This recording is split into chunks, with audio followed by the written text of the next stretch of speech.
Ugh. All right. So I think this is where the real fun, because we've never really talked about this. So I'm super excited.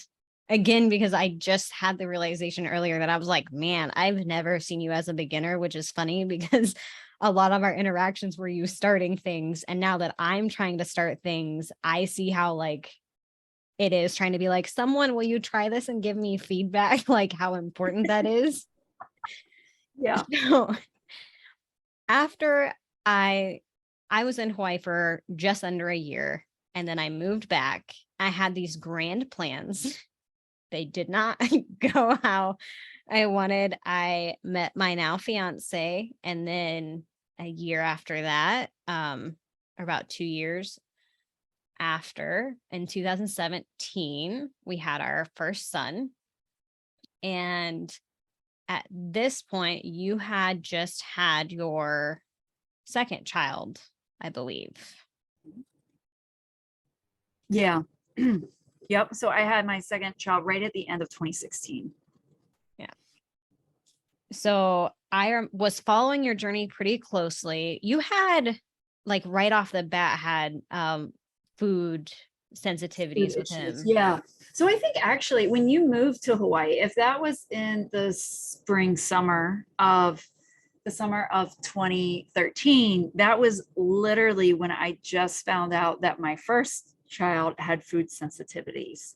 And so I went through a whole journey, and you were here in Hawaii where I was trying to figure things out. And you were volunteering at the church nursery and stuff like that. So you Yeah. would also, if I would drop her off, right, there was all these conditions on like no snacks, no milk, no wheat, like all this. Only the baggy foods. Yeah, yeah. There was all these like restrictions, right? So like anybody involved in the children's ministry was well versed. I'm like, Vern and her child have issues. So don't, be careful with the food. And then we stayed connected, and I had started my coaching business. So outside of ministry, besides just helping the individuals, I started doing coaching outside of there. That involved me sharing what I was learning about health, and how it had changed my life, how we were healing my daughter's system, and then had my son. He ended up having a ton of sensitivities also. And then a few months later, you had your son. Yes. And I was one of Shalina, breastfed. Yeah. And Your cousin that you came to help. Yeah. yep, she was the only other one in my family that I remember that breastfed like more than maybe a few months or so. Mm. Um, so I can't remember. I just remember being very thankful that you were going through the journey and kind of posting the signs, because for my son, he was very colicky at first. And I just couldn't figure out what was going on. And it was just very fortunate. And I would say, like, definitely blessings that you were going through some of the stuff and posting it, because it helped me have that at the forefront of my mind of, oh, I think there's some sensitivities here. But when I brought it up to the doctors, I remember one of the nurses told me nothing can get through your breast milk other than milk. So the only thing he could ever have a sensitivity to is dairy, which is not true. Um, so you were just putting out some of these things, and I was sharing that I was struggling and that I think he's sensitive to some things, and you kind of helped me workshop that, and you were doing some meal plans at the time, and you had asked if I wanted to try them out or whatnot, and I remember just being like, I can't, because I'm poor. Like, I'm barely making it paycheck to paycheck. Richard had a hard time finding a job. We had moved for my job, and then he was let go from his, and then was having health issues himself. And it was just a really hard time. And I also just felt like there's no way, I don't want to waste your time, is essentially what I felt like.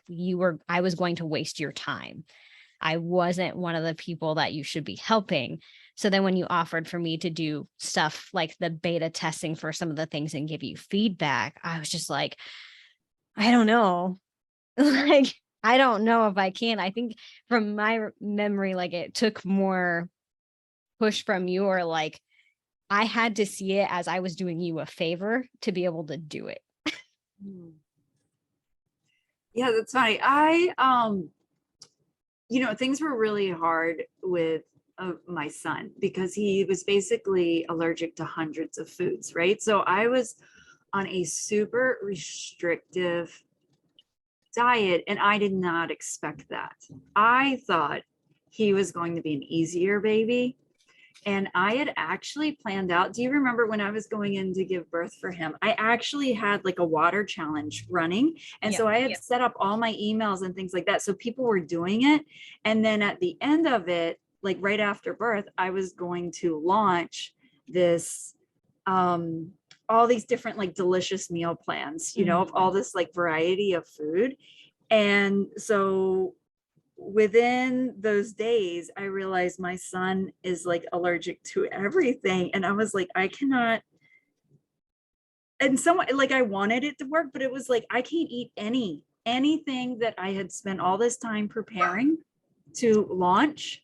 And so I can't actually make the foods and take pictures of the food or review the food or say how good it is. Like everything has to be from memory, which was basically torture. And I was like, I can't eat, I can't look at all this food when I'm so restricted. So we were literally, for the listeners, we were literally down to about 10 to 15 ingredients. And I mean, that includes like sea salt, olive oil, specific types of meats, specific vegetables, and a couple of like berries. And that was it. We couldn't eat anything else. No grains, no nuts, no seeds, no coconut, no avocado, so many not, just couldn't do. So anyway, just to share with you guys, that was the torture that I was in, which I had thought, oh, I'm going to be launching this business. And then it just like, oh my gosh, I can't even stand to look at these recipes and see a picture of these foods because I can't eat any of it now. I have to change everything about my life. So I was still trying to figure out, I'm like, well, everything's set up. And so in a way it was kind of a favorite, Brandy, because I was like, well, I'll just reach out to people, right? And if other people can eat this, and I know it will help heal their bodies, they're not extreme like my, baby son. So it will help heal them. So if I can get people to do that, then maybe I could just use their testimonies or just use their pictures or something. And that could be the marketing. But I was also more tired than I had ever been. And just, I felt like hanging on by a thread, right? Because now I've got a preschooler, I've got a baby, and I've got more sensitivities and restrictions than I've ever had before in life. So it was like, I don't know, if I felt good on a day, then I would reach out and be like, hey, anybody want to try this? Like just cook some of these meals, like give me a review, like be a beta tester. That kind of stuff. So I remember just being thankful anytime that you had time, because I assume you're a busy person with a life and a child too. So anytime that you had time, I was just thankful for it. Like, oh, thank you for trying this and like giving me some feedback and telling me what's good and what's easy and what's hard. And I just appreciated it. That's all that I was thinking. Yeah, and which is so fun because we go through that, and that was great. Like, I am so thankful because so I still use one of those recipes. It's the one with the chicken, green beans, which I had never used fresh green beans in my life. Like, that was the first time that I had ever used those, and potatoes and Italian. And that was the easiest thing. And it was something that I loved, which I had, for the listeners, I was sick my entire pregnancy, both pregnancies, extreme. I never got diagnosed with hyper. Is it Uh, something another? yeah, I never got actually diagnosed with it, but I was on multiple nausea medicines throughout the entire duration of both my pregnancies. And it was better the second time, thankfully, because I did have Plexus supplements. But I mean, I was struggling. So when then I had the baby and he had symptoms and I couldn't figure out what was going on. And then we finally narrowed it down to it was dairy, soy, and eggs, and any red sauce, which like at the time we lived on pizza, macaroni and cheese, and like steak. So it was a shift. So those meal plans quite literally saved my sanity from then, because I'm also learning now. I'm ADHD, so I can't just look up a recipe. I have to be told, like somebody has to give me something, and then I need to get familiar with it before I do it. So it was a godsend. It was very, very helpful. And I still bring it out because I still have the printout of it and use it. Um, but then life happens and we have all the stuff going on. I know we interacted a few times because you had your group. So I would always pay attention to that and be active in it. And then you started doing one-on-one coaching, and this was no, this we did Plexus first. I think it was during Yeah, your I mean, I think, yeah, because I basically had 2.5 years of Alika's sensitivities, really intense food sensitivities with my son. And my parents had started taking some supplements from Plexus. And prior to this, I had been 100% food based. I wasn't really a supplement person. Like I had tried some things, but they never worked. And I mean, I had tried expensive things. You know, I'd pay like over $100 to have probiotics shipped on dry ice to Hawaii, you know, things like that, like anything that could help us, but nothing had helped. So I was pretty like, yeah, they don't work. The ingredients usually suck. Just eat real food and our bodies will heal themselves. But yet I still had this perplexing issue of like, if I felt great, if I avoided certain foods, then I felt great. But yet I wasn't healed enough to help my kids. Like they were still having issues, right? When I had them. So I couldn't quite figure that out. I was like, why do I feel great?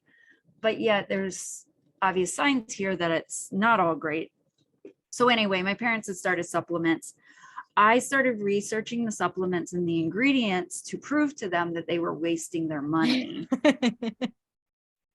Because I don't know why I decided to take this on, but I did. I was like, so I literally was researching every ingredient of like every primary product.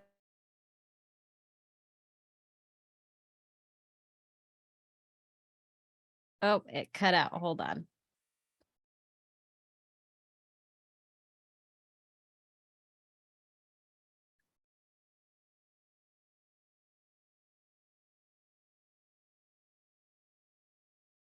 Oh no, no, no, no.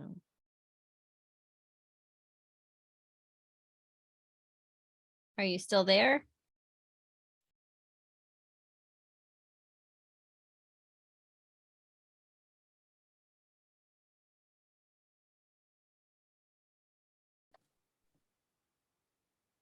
All right, here we go. Okay, so yeah, like I was saying, my parents started taking supplements, and I was like, oh, it's got to be crap because I've tried all kinds of supplements and they don't work. So I was researching uh, everything about them, every ingredient of every main product, and then I was like, oh wait, they're not crap. Like this is actually good. This is pretty decent. I'm not everything is as open and as clear as like as maybe I would want in an ideal world, but everything that is clear is a better quality or non-synthetic version of the vitamins. It's a real version of the vitamins. And I was like, wait, this is impressive. So yeah, it was this summer of 2019, I decided to try the supplements. And I was like, well, I'll just try it while I'm in town and on the mainland and visiting family, and we'll see what happens. And he had quit breastfeeding. So I was like, I'll try it and I'll see. And it actually helped me a lot. And then I gave it to my son and it didn't make him vomit or anything. Like he didn't have any crazy reactions. And I actually woke up in a good mood the next day. Like it was noticeable. And I was like, this is amazing. Not only is the reaction I was having last night like totally squashed, my husband had just left and was continuing on with his travels. I was having a tough time with some other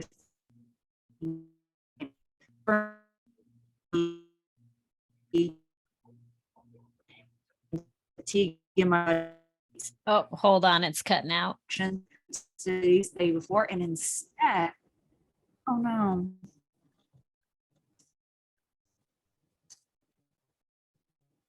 Okay, is it back? There we go.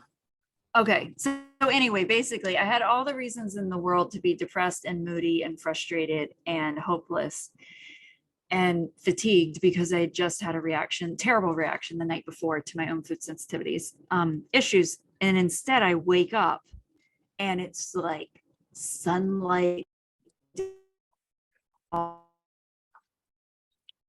and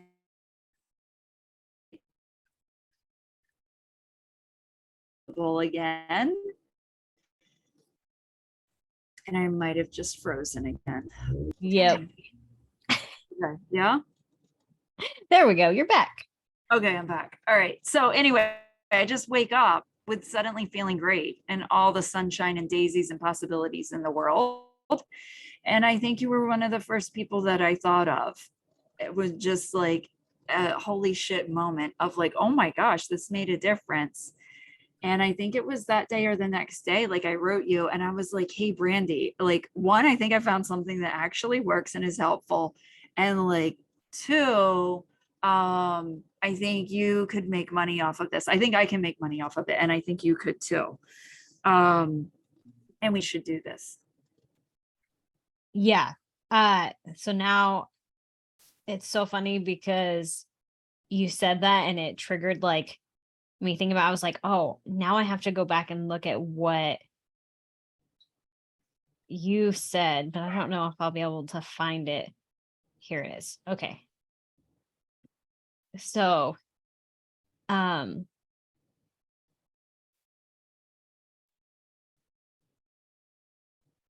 you were talking about all this stuff and you had reached out to me before and had said, it's was amazing, made a huge difference. We had talked about back and forth and you sent me a few of the videos. And it's funny because I see it and I'm remembering now, I totally switched it to like, I don't know if it's going to work for me, but Richard has some issues, which is funny because I forgot it started with the vital biome. So like it cracks me up because I didn't even start with the vital biome until like later. But so you had sent me, we were talking back and forth, and I'm like, maybe, and I'm trying to get Richard on board. And he's kind of, whatever, like if you want. And so then I sent I told her I was still trying to work it into my budget, which is true because can be expensive. And I sent you this message. I had responded to you, it looks like at midnight because our time difference. And I was like, also, before I move forward with anything, I just want to shoot you a possibly long message to hopefully break some lies that I've been struggling with for a long time. I'd love to work with you, and I know these things have to be broken to move forward. So I guess the main thing is thinking that you probably think that I'm just a hopeless liar, or that I do not follow through, or that I have taken advantage of the thing since you've helped me so much and I haven't paid since I was struggling. Deep down, I know these things are most likely just things that I feel because I feel guilty and ashamed that we struggled so much over the last 3 years. But I would really like to discuss and clear the air, so to speak. Did I write back immediately or did we wait and have a conversation? It looks like you must have replied pretty immediately. Because yeah, you did. And I remember being like panicked that you looked at it. And I was like, oh shit, I didn't want to have the conversation right now. I just was throwing it out there. And it had been like, it was the middle of the night. I had just gotten Aries to sleep and I just wanted some time to myself. And this kept repeating in my head. So I was like, I'm just going to send a message. Like I can see the spot where I wrote it. And I remember just being like, just going to throw it out there. And you're like, oh, wow. I have never ever thought one of those things about you. I have never even thought that I have done much for you. I'd love to talk to you in video chat or audio chat if that would help. Yeah. because I got your message. I was like, wait, what? None of these descriptors fit you, because you're like, oh, you think I'm a liar, or you think like, I don't know, these things. And it still doesn't stick in my brain because I'm like, those are random words that have nothing to do with you. Yeah, and that's just how I thought because I felt like I didn't follow through enough or I hadn't given you back enough, or if I had done better, maybe you would be more successful or something. Like I was still just, I don't know. I like it's funny looking back. I just remember being like, oh, I don't know. I don't think it's gonna I definitely can't move forward, but I recognize like, shoot, this might actually help, but I can't move forward until I at least try to figure this out. And I think that was the first time I had ever been like quite so honest with anyone. I think it helped that there was like a bajillion miles between us. So I was like, I mean, I guess if she doesn't ever want to talk to me again or this gives her weird vibes, like she just doesn't have to talk to me again because I'm forever away. Yeah, so it was well, it was good because you were able to recognize, like, let's talk about what was good in that is that you were able to recognize, like, wait, I don't know if this is true, but I have to put it out there and address what might be the elephant in the room. If both people agree that these are issues and we haven't talked about it, then it would be an elephant in the room. So you were already brave enough to be like, and noticing your own thoughts to be like, hey, there's something that I think that I fear might be true, and I want to put it out here because it felt like an elephant in the room to you, right? And it was good because it opened up that discussion for us to be like, okay, so what is really going on, and what do we think? And yeah, like none of those descriptives were ever what I thought of you. Like you were still the I mean, kind of the awesome young adult that like flew across the country to help out your cousin and was totally down to get involved with ministry and to pray for people and get prayer yourself. And like you were just ready for like breakthroughs and change. And that's what I remembered about your identity is like, even if it scares you, you'll try something. And so I was like, oh, she's awesome. I like that spirit. Like, um, we can do things. That's a good tool to work with, like the willingness to try and do and be open to change. And so, yeah, that was just always your identity in my head. Which is insane. Like I like it just like I'm very thankful for it. And still to this day, like I have to remind myself of that. Like when I reach out to you and we're talking about doing some other awesome things together soon, and I'm super pumped for. And sometimes, like, that's why I was like, oh, when you said we do it today, I was like, this is a great reminder that sometimes I feel like I'm so far beneath you. And then I have to remind myself, like, that's not true. Like, Yeah, no. uh, and then it's just been fun to work. And I don't know what's going on with this. It says that I only have 10 minutes left again. So I don't, that's okay. Cause I got to go get the kids anyway. But it's a reminder to me that again, we just had this conversation, like you said, climbing a mountain just because I'm coming back around to these feelings doesn't mean I haven't gotten anywhere. And that's Mhm. something that typically trips me up. So I've had to repeat that to myself. Um, because it's like, man, am I ever going to learn this? Like, come on. Like, why do I feel this way? We worked together for now like 8 years and, we've worked together. We've had our weekly sessions. We've talked about it. We're both excited. We're all these things, but yet I'm still struggling with this like, oh, I'm going to drag you down because I don't know what I'm doing. Or like, that's one of the biggest things that came up to me today. I was like, but what if I commit and then like I'm the thing that holds her back, or like I'm the one that gives somebody a bad impression about something because I don't know what I'm doing. Hmm. Which is funny. Again, those thoughts have never occurred to me as we're planning the next thing. And I will say it's been fun to do our regular sessions, like I think like we got started just talking with each other, right? And then trying the supplements and seeing what worked for each one of us, and then seeing the differences there. And like, I think group coaching stuff you did, and then we went to like occasional one-to-ones, and then this year we committed to regular Yeah. one-to-ones. And I think that thing about like around the mountain for listeners, right? As you're going up a mountain, you don't just walk up one side of the mountain and go from bottom to top. You either have to do switchbacks, which look like big S's, or you have to circle the mountain. You have to go round and round, right? So in different seasons, you might find yourself on the same side of the mountain, where the shadow is. And it's a little harder, and it's a little darker, and it's a little rockier. But what I've been trying to remember for myself, and what Brandy and I have been talking about, and I've been encouraging her to remember, is that remember the altitude that you're at now, right? So, for instance, we have the holiday season coming up, and that's hard for a lot of people.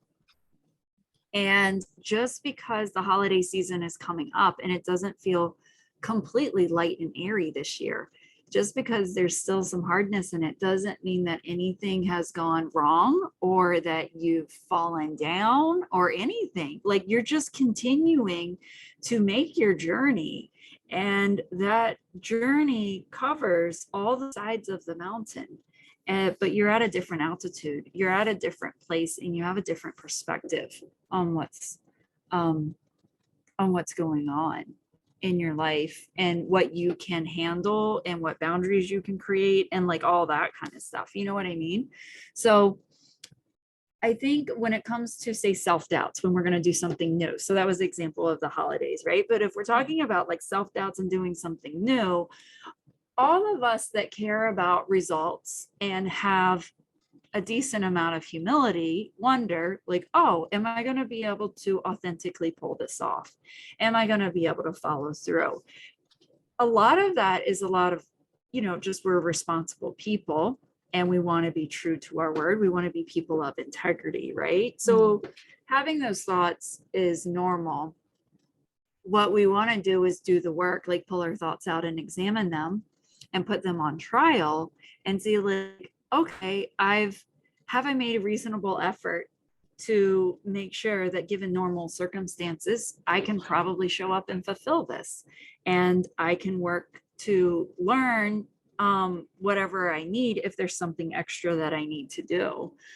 And accepting that as being good enough, as opposed to holding ourselves to the level of perfection, because perfection is impossible. And perfection is an excuse for procrastination. Perfection is a, cover up for our insecurities, or maybe our concerns about, trying and failing or something like that, right? But it's like, if we don't try, I don't know, if we don't fail, we don't ever learn, like if we don't try, we don't get anything done. And if we don't fail, then we don't learn things. Like, I have always learned more by failing than I have by just feeling like something's an easy success. Yeah, So absolutely. I appreciate that you're a responsible person and a person of integrity, and like you have value for change. And that's why I like working with you, because you take things seriously. It's not just fluff to you. And you want to pursue change, and you want to see other people experience change and healing in their lives. And so that's where I think like we make good partnerships on things. So I'm excited for it. But if we're talking about putting your thoughts on trial, no, I haven't had any thoughts that like, oh no, what if Brandy F's this up? Like that's not where my thoughts are. My thoughts are like, okay, when can I reasonably show up? And then when could that possibly overlap with Brandy? And then what can we do that works? Because there's got to be possibility here that works.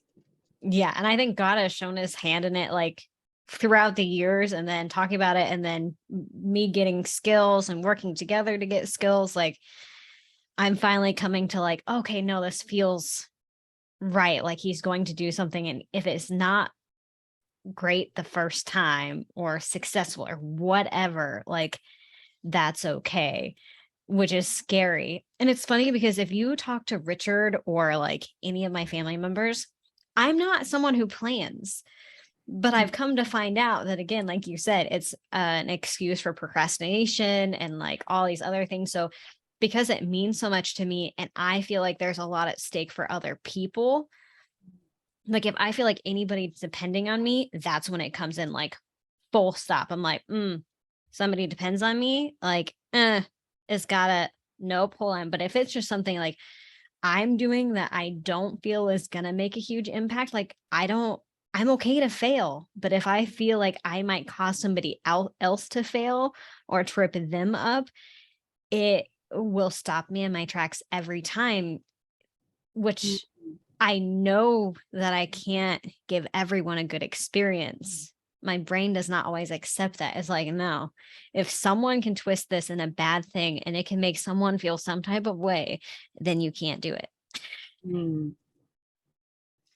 Which is tough to let people just have their own thoughts and feelings and feel like, you know, I like somebody said, not everybody likes peaches. So they might not like me, and that's okay. They Yes. can have their own thoughts and feelings. Yes. Thank you so much. My time is going to run out again. I don't know what happened, but I'm going to go ahead and upgrade because this was great. And I cannot wait to share this. And just thank you so much for your partnership. I'm so excited to see what continues to grow and to share more stories going forward. Sounds great. Thanks for having me.